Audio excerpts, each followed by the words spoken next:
Bonsoir chers téléspectateurs de SAC TV, c'est encore votre émission au cœur de la littérature, comme vous le savez, une émission dans laquelle on donne la parole aux écrivains guinéens parce qu'à SAC TV, nous faisons la promotion de nos artistes écrivains. Aujourd'hui sur ce plateau, nous avons comme invité un écrivain qui a deux noms à la fois, Ibrahima Sori Woulare, connu sous le nom de Izo Abdul Latif. Et c'est un ancien étudiant de l'université Juris Nyerere de Kankan au département de lettres modernes. En 2018, il a été rédacteur en chef du site d'information guinéconstat.com. Il a également été reporter à Guinée News.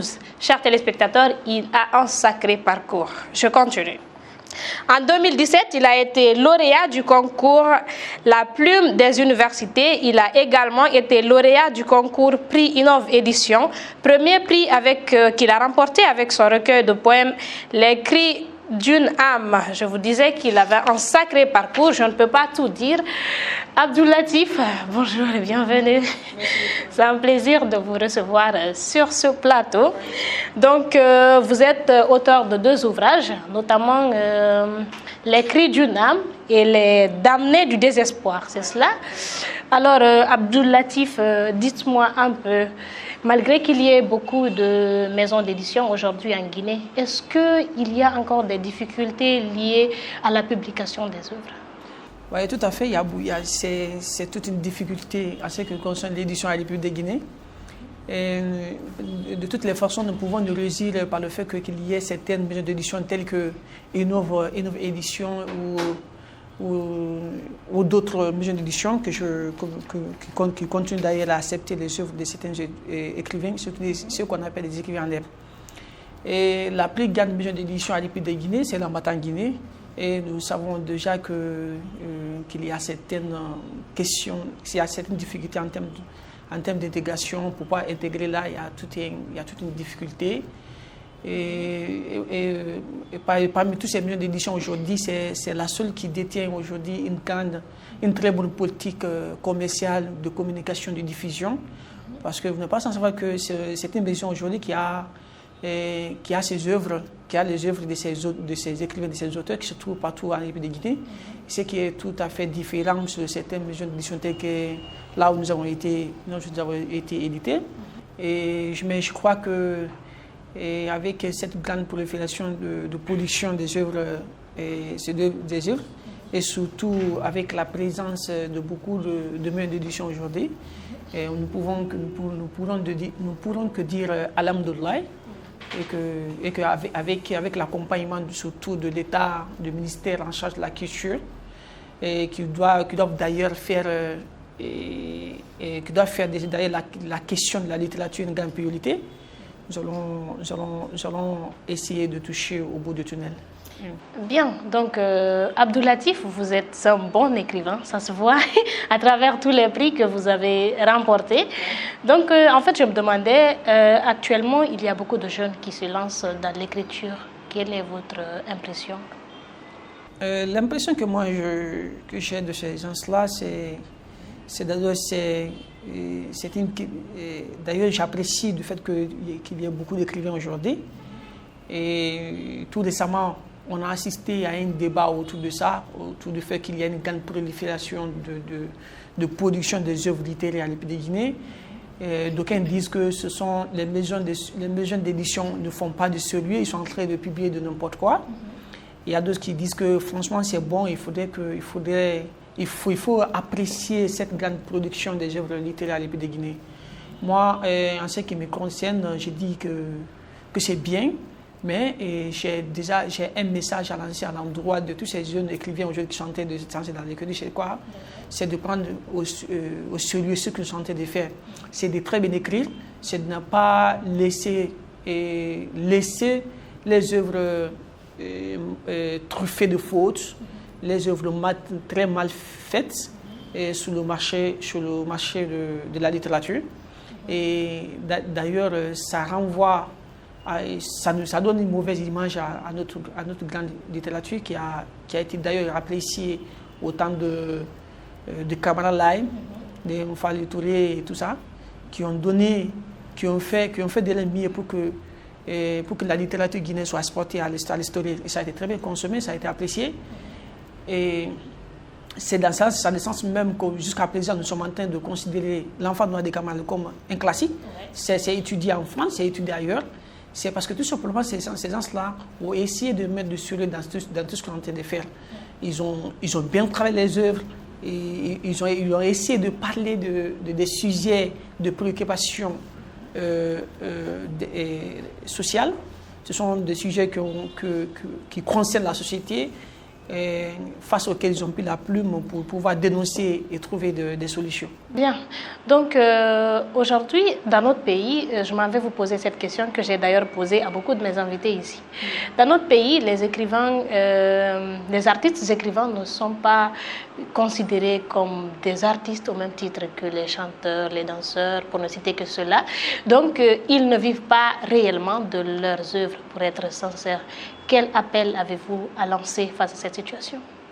D'abord, en amont, il faudrait voir qu'il faut revenir sur le fait que la littérature, la question de la littérature à l'épée de Guinée, c'est une question très difficile à débattre, parce qu'au moment où les gens ne s'adonnent pas beaucoup à la lecture, si nous voulons franchement que les écrivains se nourrissent de l'air et de leur plume, il faudrait qu'il y ait d'abord, il faudrait qu'on fasse la promotion de la culture de la lecture.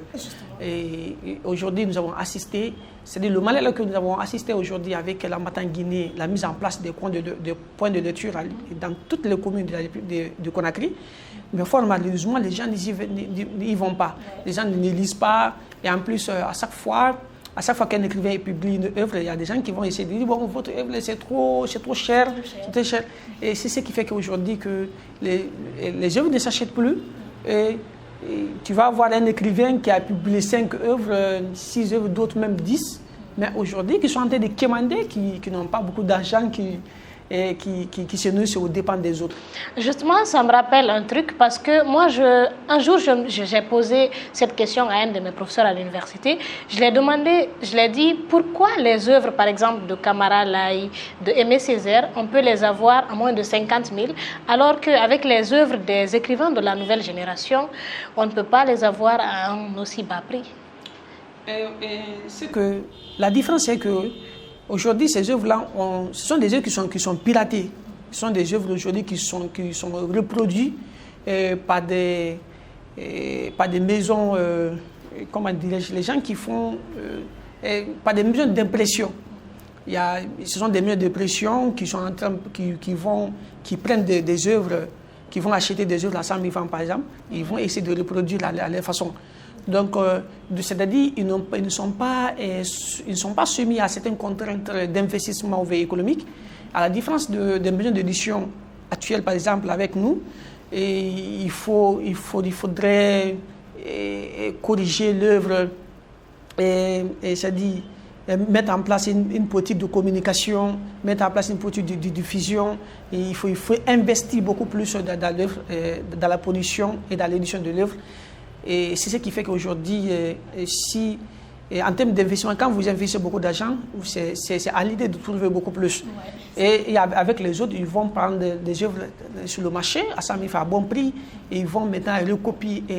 C'est-à-dire ils photocopient, ils recopient, ils sont en train de plagier, de dénaturer complètement la production des œuvres. C'est ce qui fait la différence entre les œuvres. Ah, ok, je comprends. Donc, Abdoul Latif, je voudrais que vous nous parliez de votre pièce de théâtre, Au Royaume de la Paix.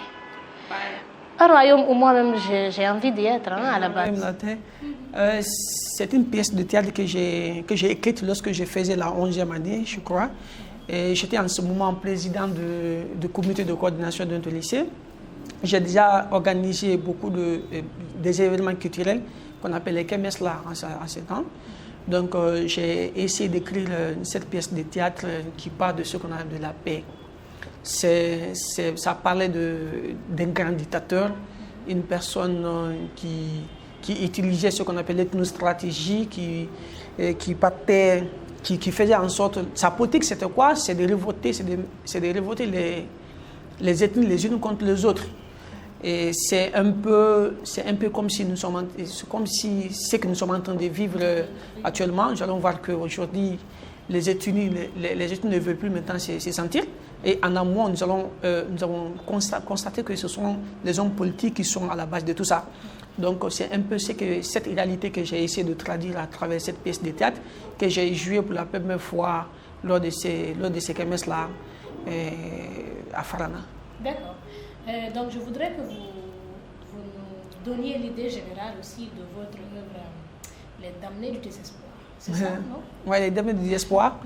Les Damnés du désespoir, c'est une œuvre qui parle de ce qu'on appelle de la première page à la dernière page qui parle uniquement de la politique. C'est-à-dire que je suis parti du constat qui disent que les jeunes ne sont pas très mal formés, les jeunes n'ont pas d'expérience, les jeunes ne peuvent pas diriger le pays. À travers mon grand personnage qu'on appelle Ismaël, Ismaël c'était un jeune qui a survécu après que son royaume soit dévasté par la guerre. C'est-à-dire, dans son royaume, là, il y avait deux ethnies qui ne se comprenaient pas du tout. Après, à l'issue de laquelle il y a eu une guerre entre les deux ethnies, ils se sont mis ensemble et ils ont fait la guerre jusqu'à ce que le royaume soit complètement dévasté et détruit. Mais la seule personne qui a pu survivre de cette guerre, c'est Ismaël. Et Ismaël a pris la sage décision à partir de ces jours-là, de dire que moi, aujourd'hui, je serai le flambeau de la lutte pour la citoyenneté, pour la réconciliation nationale. Donc, de son village qu'on appelle Djatani, à Loté, il a connu ce qu'on appelle beaucoup de difficultés. Il a connu les difficultés, le coût de la vie. Mais avec le courage, il a su franchement franchir toutes les étapes, il a franchi tous les obstacles. Parce que franchement, il est parti apprendre, il a étudié. Après avoir étudié, il est revenu dans son pays pour le reconstruire. Ok, je comprends. C'est ce qui exprime le désespoir. Le désespoir, en fait. Ok, donc je voudrais également que vous partagiez avec nous votre poème intitulé Unité nationale. La paix. La paix, déjà que nous sommes dans un pays où nous avons vraiment besoin d'unité et de solidarité actuellement. Ah oui. Ok, je vais essayer de lire. D'accord, allez-y. Ok. La paix, l'unité nationale. La paix, mon unité nationale. Je vous la revendique pour en faire bannir la violence, pour parfaire mon existence. Mieux, je vous l'exige. Ma paix qui prône l'humanisme, fait de ma nation une terre de paix, où jadis l'honneur était l'affaire de tous. Ma paix qui prend le panafricanisme. Érige ma nation en une terre d'attente, où les forces vives sont en avance, qui conjuguent ensemble les actions. Qu'est-ce que c'est la paix pour moi? Sans avoir un esprit sournois, je dis que la paix est synonyme de développement. Qu'est-ce que c'est l'unité nationale? Ma paix est mon unité nationale. Elle est pour moi une exigence qui met en avant le développement de mon peuple, qui combat toutes les haines et les périples et supprime l'ethnocentrisme avec aisance. Elle est pour moi une obligation pour tous, une condition pour qu'il y ait une vie douce. L'étoile filante du progrès, elle est comme un succès agréé. La paix, l'unité nationale, ma paix. Mais voici donc te revendiquer, moi qui ne trouve la paix, mais voici te solliciter, moi qui ne te goûte jamais, ni la nuit, ni le jour. Moi qui, par peur, ne dis jamais aux autres bonjour, qui ne dort jamais tranquille quand il pleut, quand le ciel est bleu, d'ethnocentrisme, de tribalisme ou de régionalisme. Je ne trouve pas le repos quand il pleut la guerre ou quand les gens crient au malheur, comme s'ils sont incarcérés dans un cachot. Je me couche soucié et me réveille chagriné, dur comme un mandarin, je m'intéresse sur les choses si les choses seront adoucies. Ma paix, mon unité nationale. Je vais te chercher où que tu sois perché, même si tu te trouves au bord d'un fleuve. Je m'accrocherai à toi. On sera comme Adam et Ève. Je te chercherai au fond du feu. C'est bon? Nous avons compris que c'est un texte qui prône carrément l'unité nationale. Alors, Abdou Latif, pour terminer, j'ai juste une dernière question parce que Votre œuvre, Les Cris d'une âme, j'ai eu quand même le temps de la parcourir un peu, pas totalement. Alors, il y a beaucoup de textes qui ont retenu mon attention, mais il y a un texte en particulier qui a retenu beaucoup mon attention. Un texte intitulé Les pleurs d'une femme excisée. Parce qu'en fait, le plus souvent, ce sont... en fait, c'est un mal que certains le considèrent comme un mal parce que le plus souvent même les filles qui se lèvent pour dire non à l'excision sont considérées comme des ennemis de la tradition dans nos sociétés. Donc pourquoi vous avez décidé de dénoncer l'excision? Pourquoi vous trouvez que c'est un mal?